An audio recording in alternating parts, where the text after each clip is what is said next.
ಉಪರಾಷ್ಟ್ರಪತಿ ಧನ್ಕರ್ ಅವರ ರಾಜೀನಾಮೆಗೆ ಸಂಬಂಧಪಟ್ಟಂತೆ ಈಗಾಗಲೇ ಸಾಕಷ್ಟು ದೊಡ್ಡ ಮಟ್ಟದ ಗಾಳಿ ಸುದ್ದಿ ಜೋರಾಗಿನೇ ನಡ್ತಾ ಇದೆ. ಒಂದು ಕಡೆಗೆ ಅನಾರೋಗ್ಯದ ಕಾರಣದಿಂದ ರಾಜೀನಾಮೆ ನೀಡಲಾಗಿದೆ ಅನ್ನುವಂಥ ಮಾತನ್ನು ಧನ್ಕರ್ ಹೇಳ್ತಿದ್ದಾರೆ. ಆದರೆ ವಿಪಕ್ಷಗಳು ಮಾತ್ರ ಈ ಮಾತನ್ನು ಒಪ್ಪೋದಕ್ಕೆ ರೆಡಿ ಇಲ್ಲ. ಇದರಿಂದ ಕೇವಲ ಅನಾರೋಗ್ಯ ಅಷ್ಟೇ ಅಲ್ಲ, ಬೇರೆ ಬೇರೆ ರಾಜಕೀಯ ಕಾರಣ ಕೂಡ ಇದೆ ಅಂತ. ಹೀಗಾಗಿ ಸಂಸತ್ತಿನ ಕಲಾಪದ ಎರಡನೇ ದಿನವೇ ಈ ಒಂದು ವಿಚಾರ ಸಾಕಷ್ಟು ದೊಡ್ಡ ಮಟ್ಟಿಗೆ ಚರ್ಚೆ ಆಯಿತು.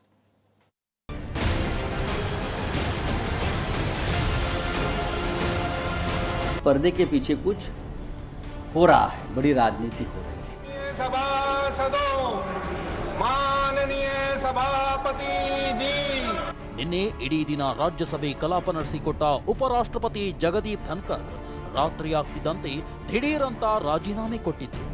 2022ರಿಂದ ಉಪರಾಷ್ಟ್ರಪತಿಯಾಗಿ ಸೇವೆ ಸಲ್ಲಿಸುತ್ತಿರುವ ಧನ್ಕರ್ ಅನಾರೋಗ್ಯದ ಕಾರಣ ನೀಡಿ ರಾಷ್ಟ್ರಪತಿ ದ್ರೌಪದಿ ಮುರ್ಮುಗೆ ರಾಜೀನಾಮೆ ಸಲ್ಲಿಸಿದ್ರು. ಜಗದೀಪ್ ಧನ್ಕರ್ ನೀಡಿರೋ ರಾಜೀನಾಮೆಯನ್ನು ರಾಷ್ಟ್ರಪತಿ ಮುರ್ಮು ಅಂಗೀಕರಿಸಿದ್ರು. ಇನ್ನು ಧನ್ಕರ್ ರಾಜೀನಾಮೆ ಬಗ್ಗೆ ಟ್ವೀಟ್ ಮಾಡಿದ ಪ್ರಧಾನಿ ಮೋದಿ, ಹಲವು ವರ್ಷಗಳ ಕಾಲ ದೇಶ ಸೇವೆ ಸಲ್ಲಿಸಿದ ಧನ್ಕರ್ಗೆ ಧನ್ಯವಾದ ಅಂತ ಟ್ವೀಟ್ ಮಾಡಿದ್ದಾರೆ. ವಿಷಯ ಅಂದ್ರೆ 11 ದಿನಗಳ ಹಿಂದಷ್ಟೇ ನಾನು 2022ರ ವೇಳೆಗೆ ನಿವೃತ್ತಿ ಹೊಂದಲಿದ್ದೇನೆ ಅಂತ ಖುದ್ದು ಧನ್ಕರ್ ಕಾರ್ಯಕ್ರಮವೊಂದರಲ್ಲಿ ಹೇಳಿದ್ರು.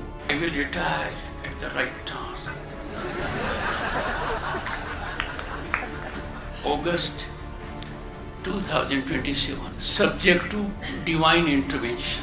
ಹೀಗೆ ಹೇಳಿದ್ದ ಧನ್ಕರ್ ದಿಢೀರ್ ರಾಜೀನಾಮೆ ಕೊಟ್ಟಿದ್ದೇಕೆ?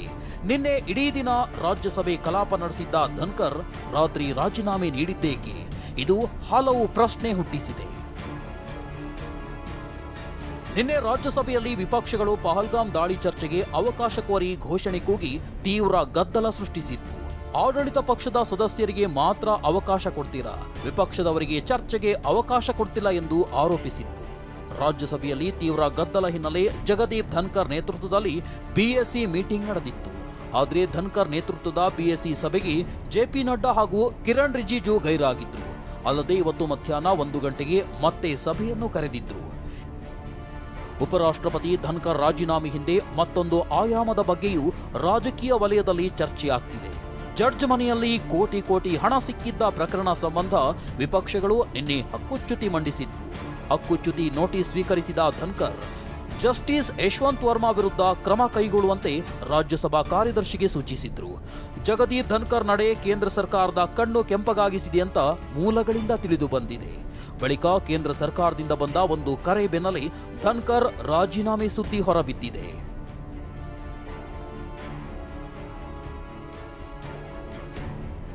ಉಪರಾಷ್ಟ್ರಪತಿ ಹುದ್ದೆ ರೇಸ್ನಲ್ಲಿ ಬಿಹಾರ ಸಿಎಂ ನಿತೀಶ್ ಕುಮಾರ್ ಉಪರಾಷ್ಟ್ರಪತಿ ಹುದ್ದೆಗೇರ್ತಾರೆ ಎನ್ನಲಾಗಿದೆ. ಇತ್ತೀಚೆಗೆ ನಿತೀಶ್ಗೆ ಸಿಎಂ ಸ್ಥಾನಕ್ಕೆ ರಾಜೀನಾಮೆ ನೀಡಲು ಒತ್ತಡವಿತ್ತು ಎನ್ನಲಾಗಿತ್ತು.